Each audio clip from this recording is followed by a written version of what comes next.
រឿងភាពស្មោះត្រង់នៅក្នុងក្រុងឡុងនៃប្រទេសអង់គ្លេសសម័យមុនមានសួនចិញ្ចឹមសត្វមួយបើនរណាចង់ចូលទស្សនាត្រូវទិញសំបុត្រឬគ្មានប្រាក់ទិញអាចយកឆ្កែឆ្មាជាចំណីសម្រាប់សត្វធំជំនួសវិញ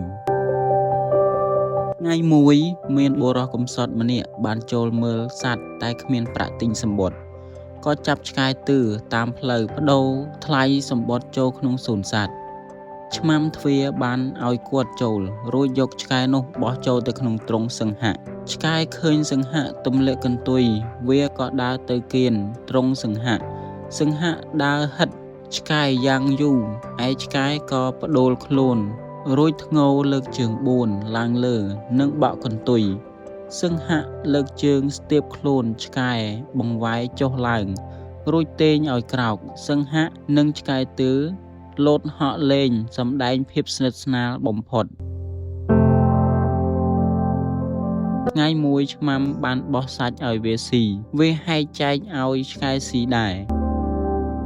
សត្វទាំងពីររស់នៅជាមួយគ្នាយ៉ាងសុខស្រួលអស់រយៈពេលជិត1ឆ្នាំក្រោយមកឆ្កែមានជំងឺរហូតដល់ងាប់សង្ហៈស្រែករោហក់លោតក្នុងទ្រុងចុះឡើងរហូតអស់កម្លាំងហើយមិនព្រមឲ្យឆ្មាំយកសពឆ្កែចេញពីទ្រុងសោះ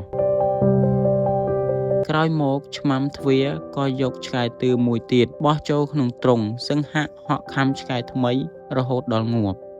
សង្ហៈកើតទុកមិនស៊ីចំណី5ថ្ងៃដល់ថ្ងៃទី6វាក៏ងាប់បាត់ទៅ